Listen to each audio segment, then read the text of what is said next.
Dinner ಊಟದ ವಿಚಾರವಾಗಿ ಬಹಳ ಕುತೂಹಲ ಕೆರಳಿಸ್ತಾ ಇದೆ. ಸಚಿವರ ಆಗಮನ ಆಗ್ತಾ ಇದೆ. DCM DK ಶಿವಕುಮಾರ್ ಅವರು ಕೂಡ ಈಗಷ್ಟೇ ಆಗಮಿಸಿದ್ದನ್ನು ಗಮನಿಸ್ತಾ ಇದ್ವಿ. ಸಚಿವ ಚಲುವರಾಯಸ್ವಾಮಿ ಹಾಗೂ ಮುನಿಯಪ್ಪ ಎಂಟ್ರಿ ಆಗಿದೆ. ಪ್ರಿಯಾಂಕ್ ಖರ್ಗೆ ಕೂಡ ಆಗಮಿಸಿದ್ದಾರೆ ಅನ್ನೋ ಮಾಹಿತಿ ಲಭ್ಯವಾಗ್ತಾ ಇದೆ. ಜೊತೆಯಲ್ಲಿ ಕೆಲವೇ ಹೊತ್ತಲ್ಲಿ ಈ ಒಂದು CM ಸಿದ್ದರಾಮಯ್ಯ ಅವರು ಆಯೋಜನೆ ಮಾಡಿರುವಂತಹ ಈ ಡಿನ್ನರ್ ಪಾಲಿಟಿಕ್ಸ್ಗೆ, ಈ ಔತಣಕೂಟಕ್ಕೆ ಎಲ್ಲರೂ ಕೂಡ ಭಾಗಿಯಾಗ್ತಾರೆ. ಮಾಹಿತಿಯನ್ನು ಕೊಡ್ತಾ ಇದ್ರು ನಮ್ಮ ಪ್ರತಿನಿಧಿ ಬಸವರಾಜ್. ಒಂದು ಕಡೆ ಈ ಔತಣಕೂಟದ ವಿಚಾರವಾಗಿ ಕುತೂಹಲಕ್ಕೆ ಕಾರಣವಾಗ್ತಾ ಇದೆ. ಯಾವ ಕಾರಣಕ್ಕೋಸ್ಕರ ಇವತ್ತು ಈ ಔತಣಕೂಟ ಆಯೋಜನೆ ಮಾಡಿರಬಹುದು? ಸಾಂಪ್ರದಾಯಿಕವಾಗಿ, ಸೌಜನ್ಯಯುತವಾಗಿ, ನಾರ್ಮಲ್ ಆಗಿದೆಯಾ ಅಥವಾ ಬೇರೆ ಏನಾದರೂ ವಿಚಾರಗಳು?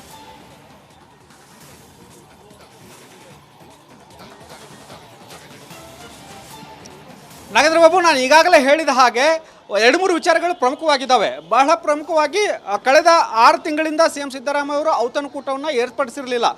ಯಾವಾಗ ಲೋಕಸಭೆ ಚುನಾವಣೆ ಮುಗಿತು ಅಲ್ಲಿಂದ ಕೂಡ ಒಂದಷ್ಟು ಸಚಿವ ಸಂಪುಟದ ಜೊತೆಗೆ ಅಂತರವನ್ನೇ ಇತ್ತು. ಯಾಕಂದರೆ ಆವಾಗ ಲೋಕಸಭಾ ಚುನಾವಣೆ ಇದ್ದಂಥ ಸಂದರ್ಭದಲ್ಲಿ ಮೇಲಿಂದ ಮೇಲೆ ಔತಣಕೂಟಗಳು ಆಗ್ತಾ ಇತ್ತು. ಸಚಿವ ಸಂಪುಟ ನಡೆದಂಥ ಸಂದರ್ಭದಲ್ಲೂ ಕೂಡ CM ಸಿದ್ದರಾಮಯ್ಯ ಅವರು ಪ್ರತ್ಯೇಕವಾಗಿ ಸಚಿವರ ಜೊತೆ ಒಂದು ಚರ್ಚೆಯನ್ನು ಮಾಡ್ತಾ ಇದ್ರು. ಆದರೆ ಕಳೆದ 1 ವರ್ಷದಿಂದ ರಾಜ್ಯ ಸರ್ಕಾರ ಒಂದು ರೀತಿಯಲ್ಲಿ ಅಷ್ಟೊಂದು ಕ್ರಿಯಾಶೀಲವಾಗಿಲ್ಲ ಅನ್ನುವಂಥ ಚರ್ಚೆಗಳು ಸರ್ಕಾರದಲ್ಲೂ ಇದೆ, ಪಕ್ಷದಲ್ಲೂ ಇದೆ. ಮತ್ತು 2.5 ವರ್ಷ ತುಂಬಿದ ಹಿನ್ನೆಲೆಯಲ್ಲಿ ಒಂದಷ್ಟು ಮಹತ್ವದ ಬದಲಾವಣೆಗಳು ಆಗುವಂಥ ಸಾಧ್ಯತೆಗಳಿದ್ದಾವೆ. ಒಂದು, ಅಧಿಕಾರ ಹಂಚಿಕೆ ಚರ್ಚೆ ಮೇಲಿಂದ ಮೇಲೆ ಆಗ್ತಾನೆ ಇದೆ. ನವೆಂಬರಲ್ಲಿ ಕ್ರಾಂತಿ ಆಗಬಹುದು ಅನ್ನುವಂಥ ಚರ್ಚೆನೂ ಇದೆ. ಅದನ್ನು ಕಾಂಗ್ರೆಸ್ನ ಒಂದಷ್ಟು ಹಿರಿಯ ನಾಯಕರು ಅಲ್ಲಗಳಿತಾ ಇಲ್ಲ ಮತ್ತು ಕೆಲವರು ಅದನ್ನು ಸ್ಪಷ್ಟಪಡಿಸ್ತಾನೂ ಇಲ್ಲ ಕೂಡ. ಆದರೆ ಅದು ಸ್ಪಷ್ಟವಾಗಿ ಗೊತ್ತಾಗಬೇಕಂದ್ರೆ ಹೈಕಮಾಂಡ್ ಮಧ್ಯೆ ಪ್ರವೇಶ ಮಾಡಬೇಕಾಗುತ್ತೆ. ಇದ್ರ ಜೊತೆಗೆ 2.5 ವರ್ಷ ತುಂಬಿರೋ ಹಿನ್ನೆಲೆಯಲ್ಲಿ ಕೆಲವು ಸಚಿವರನ್ನು ಅನಿವಾರ್ಯವಾಗಿ ಸಿದ್ದರಾಮಯ್ಯ ಅವರು ಅವ್ರಿಗೆ ಇಚ್ಛಾಶಕ್ತಿ ಇಲ್ಲದೆ ಇದ್ರೂ ಕೂಡ ಕೈ ಬಿಡಲೇಬೇಕಾಗುತ್ತೆ. ಯಾಕೆಂದರೆ ಇನ್ನೊಂದಷ್ಟು ಜನರಿಗೆ ಅವಕಾಶ ಮಾಡಿಕೊಡ್ಬೇಕಾಗುತ್ತೆ. ಆದರೆ ಅವ್ರನ್ನ ಏಕಾಏಕಿ ಹಾಕಿ ಕೈ ಬಿಡೋಕ್ಕಾಗಲ್ಲ. ಅವರನ್ನು ವಿಶ್ವಾಸಕ್ಕೆ ತೆಗೆದುಕೊಂಡು ಕೈ ಬಿಡಬೇಕಾಗುತ್ತೆ. ಯಾಕಂದರೆ ಸಂಖ್ಯಾಬಲವನ್ನು ತನ್ನ ಬಳಿಯಲ್ಲೇ ಇಟ್ಕೊಳ್ಬೇಕಾಗಂತ ಅನಿವಾರ್ಯತೆ ಕೂಡ ಸಿದ್ದರಾಮಯ್ಯ ಅವರಿಗಿದೆ. ಯಾಕಂದರೆ ಮುಂದೆ 2.5 ವರ್ಷ ಆಗಲಿ ಅಥವಾ 3 ವರ್ಷಕ್ಕೆ ಮತ್ತೆ ಶಾಸಕಾಂಗ ಸಭೆಯನ್ನು ಕರೆದು ಅಲ್ಲಿ ಯಾರಿಗೆ ಅಧಿಕಾರ ಹಂಚಿಕೆ ಆಗಬೇಕು CM ಸ್ಥಾನ ಅನ್ನುವಂಥ ಸಂದರ್ಭ ಬಂದಾಗ ಈಗ ಕೈ ಬಿಟ್ಟಂಥ ಸಚಿವರು ಆಗ ಉಲ್ಟಾ ಹೊಡಿಬಾರ್ದಲ್ಲ. ಹಾಗಾಗಿ ಅವ್ರನ್ನೂ ಕೂಡ ವಿಶ್ವಾಸಕ್ಕೆ ತೆಗೆದುಕೊಳ್ಬೇಕಾಗುತ್ತೆ. ಆ ನಿಟ್ಟಿನಲ್ಲಿ ಒಂದಷ್ಟು ಮನವೊಲಿಸ್ತಕ್ಕಂಥ ಕೆಲಸಗಳಾಗಿ ಆಗುವಂಥ ಸಾಧ್ಯತೆಗಳಿದ್ದಾವೆ ಇವತ್ತಿನ ಔತಣಕೂಟದಲ್ಲಿ. ಯಾಕಂದರೆ ಅದನ್ನು ಬಹಿರಂಗವಾಗಿ ಹೇಳದೇ ಇದ್ರು ಕೂಡ ಅವರಿಗೆ ಒಂದಷ್ಟು ಸೂಕ್ಷ್ಮವಾದಂಥ ಸಂದೇಶಗಳನ್ನು CM ಸಿದ್ದರಾಮಯ್ಯ ಅವರು ಈ ಒಂದು ಔತಣಕೂಟದಲ್ಲಿ ವ್ಯಕ್ತಪಡಿಸ್ತಾರೆ. ಯಾಕಂದರೆ 15 ಜನರಷ್ಟು ಸಚಿವರನ್ನ ಕೈ ಬಿಡುವಂಥ ಸಾಧ್ಯತೆಗಳಿದ್ದಾವೆ. ಇದು ಹೈಕಮಾಂಡ್ ಮೂಲದಿಂದ ಬರ್ತಕ್ಕಂಥ ಮಾಹಿತಿ. ಈಗಾಗಲೇ 30ಕ್ಕೂ ಹೆಚ್ಚು ಜನ. Thank you Basavaraj. ಡಿನ್ನರ್ ಊಟದ ವಿಚಾರವಾಗಿ ಬಹಳ ಕುತೂಹಲ ಕೆರಳಿಸ್ತಾ ಇದೆ. ಸಚಿವರ ಆಗಮನ ಆಗ್ತಾ ಇದೆ. DCM DK ಶಿವಕುಮಾರ್ ಅವರು ಕೂಡ ಈಗಷ್ಟೇ ಆಗಮಿಸಿದ್ದನ್ನು ಗಮನಿಸ್ತಾ ಇದ್ವಿ. ಸಚಿವ ಚಲುವರಾಯಸ್ವಾಮಿ ಹಾಗೂ ಮುನಿಯಪ್ಪ ಎಂಟ್ರಿ ಆಗಿದೆ. ಪ್ರಿಯಾಂಕ್ ಖರ್ಗೆ ಕೂಡ ಆಗಮಿಸಿದ್ದಾರೆ ಅನ್ನೋ ಮಾಹಿತಿ ಲಭ್ಯವಾಗ್ತಾ ಇದೆ.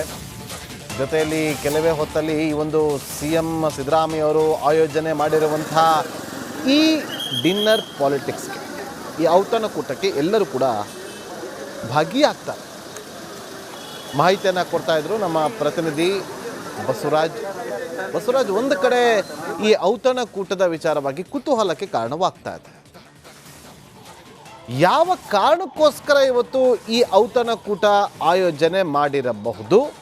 ಸಾಂಪ್ರದಾಯಿಕವಾಗಿ, ಸೌಜನ್ಯಯುತವಾಗಿ, ನಾರ್ಮಲ್ ಆಗಿದೆಯಾ ಅಥವಾ ಬೇರೆ ಏನಾದರೂ ವಿಚಾರಗಳು?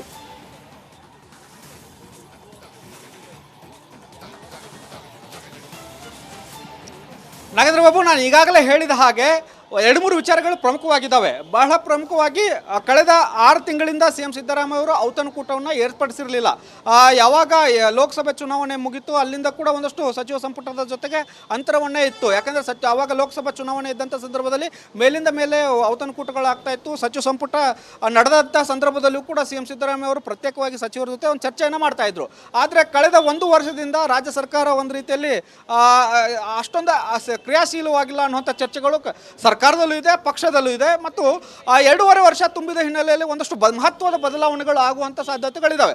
ಒಂದು, ಅಧಿಕಾರ ಹಂಚಿಕೆ ಚರ್ಚೆ ಮೇಲಿಂದ ಮೇಲೆ ಆಗ್ತಾನೆ ಇದೆ. ನವೆಂಬರಲ್ಲಿ ಕ್ರಾಂತಿ ಆಗಬಹುದು ಅನ್ನುವಂಥ ಚರ್ಚೆನೂ ಇದೆ. ಅದನ್ನು ಕಾಂಗ್ರೆಸ್ನ ಒಂದಷ್ಟು ಹಿರಿಯ ನಾಯಕರು ಅಲ್ಲಗಳಿತಾ ಇಲ್ಲ ಮತ್ತು ಕೆಲವರು ಅದನ್ನು ಸ್ಪಷ್ಟಪಡಿಸ್ತಾನೂ ಇಲ್ಲ ಕೂಡ. ಆದರೆ ಅದು ಸ್ಪಷ್ಟವಾಗಿ ಗೊತ್ತಾಗಬೇಕಂದ್ರೆ ಹೈಕಮಾಂಡ್ ಮಧ್ಯೆ ಪ್ರವೇಶ ಮಾಡಬೇಕಾಗುತ್ತೆ. ಇದ್ರ ಜೊತೆಗೆ 2.5 ವರ್ಷ ತುಂಬಿರೋ ಹಿನ್ನೆಲೆಯಲ್ಲಿ ಕೆಲವು ಸಚಿವರನ್ನು ಅನಿವಾರ್ಯವಾಗಿ ಸಿದ್ದರಾಮಯ್ಯ ಅವರು ಅವ್ರಿಗೆ ಇಚ್ಛಾಶಕ್ತಿ ಇಲ್ಲದೆ ಇದ್ರೂ ಕೂಡ ಕೈ ಬಿಡಲೇಬೇಕಾಗುತ್ತೆ. ಯಾಕೆಂದರೆ ಇನ್ನೊಂದಷ್ಟು ಜನರಿಗೆ ಜನರಿಗೆ ಅವಕಾಶ ಮಾಡಿಕೊಡ್ಬೇಕಾಗುತ್ತೆ. ಆದರೆ ಅವ್ರನ್ನ ಏಕಾಏಕಿ ಹಾಕಿ ಕೈ ಬಿಡೋಕ್ಕಾಗಲ್ಲ, ಅವರನ್ನು ವಿಶ್ವಾಸಕ್ಕೆ ತೆಗೆದುಕೊಂಡು ಕೈ ಬಿಡಬೇಕಾಗುತ್ತೆ. ಯಾಕಂದರೆ ಸಂಖ್ಯಾಬಲವನ್ನು ತನ್ನ ಬಳಿಯಲ್ಲೇ ಇಟ್ಕೊಳ್ಬೇಕಾಗಂತ ಅನಿವಾರ್ಯತೆ ಕೂಡ ಸಿದ್ದರಾಮಯ್ಯ ಅವರಿಗಿದೆ. ಯಾಕಂದರೆ ಮುಂದೆ 2.5 ವರ್ಷ ಆಗಲಿ ಅಥವಾ 3 ವರ್ಷಕ್ಕೆ ಮತ್ತೆ ಶಾಸಕಾಂಗ ಸಭೆಯನ್ನು ಕರೆದು ಅಲ್ಲಿ ಯಾರಿಗೆ ಅಧಿಕಾರ ಹಂಚಿಕೆ ಆಗಬೇಕು ಸಿ ಎಂ ಸ್ಥಾನ ಅನ್ನುವಂಥದ್ದು ಸಂದರ್ಭ ಬಂದಾಗ ಈಗ ಕೈ ಬಿಟ್ಟಂಥ ಸಚಿವರು ಆಗ ಉಲ್ಟಾ ಹೊಡಿಬಾರ್ದಲ್ಲ. ಹಾಗಾಗಿ ಅವ್ರನ್ನೂ ಕೂಡ ವಿಶ್ವಾಸಕ್ಕೆ ತೆಗೆದುಕೊಳ್ಬೇಕಾಗುತ್ತೆ. ಆ ನಿಟ್ಟಿನಲ್ಲಿ ಒಂದಷ್ಟು ಮನವೊಲಿಸ್ತಕ್ಕಂಥ ಕೆಲಸಗಳಾಗಿ ಆಗುವಂಥ ಸಾಧ್ಯತೆಗಳಿದ್ದಾವೆ ಇವತ್ತಿನ ಔತಣಕೂಟದಲ್ಲಿ. ಯಾಕಂದರೆ ಅದನ್ನು ಬಹಿರಂಗವಾಗಿ ಹೇಳದೇ ಇದ್ರು ಕೂಡ ಅವರಿಗೆ ಒಂದಷ್ಟು ಸೂಕ್ಷ್ಮವಾದಂಥ ಸಂದೇಶಗಳನ್ನು ಸಿ ಎಂ ಸಿದ್ದರಾಮಯ್ಯ ಅವರು ಈ ಒಂದು ಔತಣಕೂಟದಲ್ಲಿ ವ್ಯಕ್ತಪಡಿಸ್ತಾರೆ. ಯಾಕಂದರೆ 15 ಜನರಷ್ಟು ಸಚಿವರನ್ನ ಕೈ ಬಿಡುವಂಥ ಸಾಧ್ಯತೆಗಳಿದ್ದಾವೆ. ಇದು ಹೈಕಮಾಂಡ್ ಮೂಲದಿಂದ ಬರ್ತಕ್ಕಂಥ ಮಾಹಿತಿ. ಈಗಾಗಲೇ 30ಕ್ಕೂ ಹೆಚ್ಚು ಜನ. Thank you Basavaraj. ಡಿನ್ನರ್ ಊಟದ ವಿಚಾರವಾಗಿ ಬಹಳ ಕುತೂಹಲ ಕೆರಳಿಸ್ತಾ ಇದೆ. ಸಚಿವರ ಆಗಮನ ಆಗ್ತಾ ಇದೆ. DCM DK ಶಿವಕುಮಾರ್ ಅವರು ಕೂಡ ಈಗಷ್ಟೇ ಆಗಮಿಸಿದ್ದನ್ನು ಗಮನಿಸ್ತಾ ಇದ್ವಿ. ಸಚಿವ ಚಲುವರಾಯಸ್ವಾಮಿ ಹಾಗೂ ಮುನಿಯಪ್ಪ ಎಂಟ್ರಿ ಆಗಿದೆ. ಪ್ರಿಯಾಂಕ್ ಖರ್ಗೆ ಕೂಡ ಆಗಮಿಸಿದ್ದಾರೆ ಅನ್ನೋ ಮಾಹಿತಿ ಲಭ್ಯವಾಗ್ತಾ ಇದೆ. ಜೊತೆಯಲ್ಲಿ ಕೆಲವೇ ಹೊತ್ತಲ್ಲಿ ಈ ಒಂದು CM ಸಿದ್ದರಾಮಯ್ಯ ಅವರು ಆಯೋಜನೆ ಮಾಡಿರುವಂಥ ಈ ಡಿನ್ನರ್ ಪಾಲಿಟಿಕ್ಸ್ಗೆ, ಈ ಔತಣಕೂಟಕ್ಕೆ ಎಲ್ಲರೂ ಕೂಡ ಭಾಗಿಯಾಗ್ತಾರೆ. ಮಾಹಿತಿಯನ್ನು ಕೊಡ್ತಾ ಇದ್ರು ನಮ್ಮ ಪ್ರತಿನಿಧಿ ಬಸವರಾಜ್. ಒಂದು ಕಡೆ ಈ ಔತಣಕೂಟದ ವಿಚಾರವಾಗಿ ಕುತೂಹಲಕ್ಕೆ ಕಾರಣವಾಗ್ತಾ ಇದೆ. ಯಾವ ಕಾರಣಕ್ಕೋಸ್ಕರ ಇವತ್ತು ಈ ಔತಣಕೂಟ ಆಯೋಜನೆ ಮಾಡಿರಬಹುದು? ಸಾಂಪ್ರದಾಯಿಕವಾಗಿ, ಸೌಜನ್ಯಯುತವಾಗಿ, ನಾರ್ಮಲ್ ಆಗಿದೆಯಾ ಅಥವಾ ಬೇರೆ ಏನಾದರೂ ವಿಚಾರಗಳು?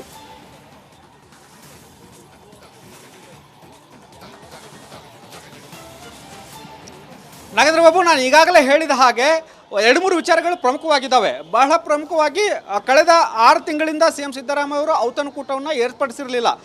ಯಾವಾಗ ಲೋಕಸಭೆ ಚುನಾವಣೆ ಮುಗಿತು ಅಲ್ಲಿಂದ ಕೂಡ ಒಂದಷ್ಟು ಸಚಿವ ಸಂಪುಟದ ಜೊತೆಗೆ ಅಂತರವನ್ನೇ ಇತ್ತು. ಯಾಕಂದರೆ ಆವಾಗ ಲೋಕಸಭಾ ಚುನಾವಣೆ ಇದ್ದಂಥ ಸಂದರ್ಭದಲ್ಲಿ ಮೇಲಿಂದ ಮೇಲೆ ಔತಣಕೂಟಗಳಾಗ್ತಾ ಇತ್ತು. ಸಚಿವ ಸಂಪುಟ ನಡೆದಂಥ ಸಂದರ್ಭದಲ್ಲೂ ಕೂಡ ಸಿ ಎಂ ಸಿದ್ದರಾಮಯ್ಯ ಅವರು ಪ್ರತ್ಯೇಕವಾಗಿ ಸಚಿವರ ಜೊತೆ ಒಂದು ಚರ್ಚೆಯನ್ನು ಮಾಡ್ತಾ ಇದ್ರು. ಆದರೆ ಕಳೆದ 1 ವರ್ಷದಿಂದ ರಾಜ್ಯ ಸರ್ಕಾರ ಒಂದು ರೀತಿಯಲ್ಲಿ ಅಷ್ಟೊಂದು ಕ್ರಿಯಾಶೀಲವಾಗಿಲ್ಲ ಅನ್ನುವಂಥ ಚರ್ಚೆಗಳು ಸರ್ಕಾರದಲ್ಲೂ ಇದೆ, ಪಕ್ಷದಲ್ಲೂ ಇದೆ. ಮತ್ತು 2.5 ವರ್ಷ ತುಂಬಿದ ಹಿನ್ನೆಲೆಯಲ್ಲಿ ಒಂದಷ್ಟು ಮಹತ್ವದ ಬದಲಾವಣೆಗಳು ಆಗುವಂಥ ಸಾಧ್ಯತೆಗಳಿದ್ದಾವೆ. ಒಂದು, ಅಧಿಕಾರ ಹಂಚಿಕೆ ಚರ್ಚೆ ಮೇಲಿಂದ ಮೇಲೆ ಆಗ್ತಾನೆ ಇದೆ. ನವೆಂಬರಲ್ಲಿ ಕ್ರಾಂತಿ ಆಗಬಹುದು ಅನ್ನುವಂಥ ಚರ್ಚೆನೂ ಇದೆ. ಅದನ್ನು ಕಾಂಗ್ರೆಸ್ನ ಒಂದಷ್ಟು ಹಿರಿಯ ನಾಯಕರು ಅಲ್ಲಗಳಿತಾ ಇಲ್ಲ ಮತ್ತು ಕೆಲವರು ಅದನ್ನು ಸ್ಪಷ್ಟಪಡಿಸ್ತಾನೂ ಇಲ್ಲ ಕೂಡ. ಆದರೆ ಅದು ಸ್ಪಷ್ಟವಾಗಿ ಗೊತ್ತಾಗಬೇಕಂದ್ರೆ ಹೈಕಮಾಂಡ್ ಮಧ್ಯಪ್ರವೇಶ ಮಾಡಬೇಕಾಗುತ್ತೆ. ಇದ್ರ ಜೊತೆಗೆ 2.5 ವರ್ಷ ತುಂಬಿರೋ ಹಿನ್ನೆಲೆಯಲ್ಲಿ ಕೆಲವು ಸಚಿವರನ್ನು ಅನಿವಾರ್ಯವಾಗಿ ಸಿದ್ದರಾಮಯ್ಯ ಅವರು ಅವ್ರಿಗೆ ಇಚ್ಛಾಶಕ್ತಿ ಇಲ್ಲದೆ ಇದ್ರೂ ಕೂಡ ಕೈ ಬಿಡಲೇಬೇಕಾಗುತ್ತೆ. ಯಾಕೆಂದರೆ ಇನ್ನೊಂದಷ್ಟು ಜನರಿಗೆ ಅವಕಾಶ ಮಾಡಿಕೊಡ್ಬೇಕಾಗುತ್ತೆ. ಆದರೆ ಅವ್ರನ್ನ ಏಕಾಏಕಿ ಹಾಕಿ ಕೈ ಬಿಡೋಕ್ಕಾಗಲ್ಲ, ಅವರನ್ನು ವಿಶ್ವಾಸಕ್ಕೆ ತೆಗೆದುಕೊಂಡು ಕೈ ಬಿಡಬೇಕಾಗುತ್ತೆ. ಯಾಕಂದರೆ ಸಂಖ್ಯಾಬಲವನ್ನು ತನ್ನ ಬಳಿಯಲ್ಲೇ ಇಟ್ಕೊಳ್ಬೇಕಾಗಂತ ಅನಿವಾರ್ಯತೆ ಕೂಡ ಸಿದ್ದರಾಮಯ್ಯ ಅವರಿಗಿದೆ. ಯಾಕಂದರೆ ಮುಂದೆ 2.5 ವರ್ಷ ಆಗಲಿ ಅಥವಾ 3 ವರ್ಷಕ್ಕೆ ಮತ್ತೆ ಶಾಸಕಾಂಗ ಸಭೆಯನ್ನು ಕರೆದು ಅಲ್ಲಿ ಯಾರಿಗೆ ಅಧಿಕಾರ ಹಂಚಿಕೆ ಆಗಬೇಕು ಸಿ ಎಂ ಸ್ಥಾನ ಅನ್ನುವಂಥದ್ದು ಸಂದರ್ಭ ಬಂದಾಗ ಈಗ ಕೈ ಬಿಟ್ಟಂಥ ಸಚಿವರು ಆಗ ಉಲ್ಟಾ ಹೊಡಿಬಾರ್ದಲ್ಲ. ಹಾಗಾಗಿ ಅವ್ರನ್ನೂ ಕೂಡ ವಿಶ್ವಾಸಕ್ಕೆ ತೆಗೆದುಕೊಳ್ಬೇಕಾಗುತ್ತೆ. ಆ ನಿಟ್ಟಿನಲ್ಲಿ ಒಂದಷ್ಟು ಮನವೊಲಿಸ್ತಕ್ಕಂಥ ಕೆಲಸಗಳಾಗಿ ಆಗುವಂಥ ಸಾಧ್ಯತೆಗಳಿದ್ದಾವೆ ಇವತ್ತಿನ ಔತಣಕೂಟದಲ್ಲಿ. ಯಾಕಂದರೆ ಅದನ್ನು ಬಹಿರಂಗವಾಗಿ ಹೇಳದೇ ಇದ್ರು ಕೂಡ ಅವರಿಗೆ ಒಂದಷ್ಟು ಸೂಕ್ಷ್ಮವಾದಂಥ ಸಂದೇಶಗಳನ್ನು ಸಿ ಎಂ ಸಿದ್ದರಾಮಯ್ಯ ಅವರು ಈ ಒಂದು ಔತಣಕೂಟದಲ್ಲಿ ವ್ಯಕ್ತಪಡಿಸ್ತಾರೆ. ಯಾಕಂದರೆ 15 ಜನರಷ್ಟು ಸಚಿವರನ್ನ ಕೈ ಬಿಡುವಂಥ ಸಾಧ್ಯತೆಗಳಿದ್ದಾವೆ. ಇದು ಹೈಕಮಾಂಡ್ ಮೂಲದಿಂದ ಬರ್ತಕ್ಕಂಥ ಮಾಹಿತಿ. ಈಗಾಗಲೇ 30ಕ್ಕೂ ಹೆಚ್ಚು ಜನ. Thank you Basavaraj.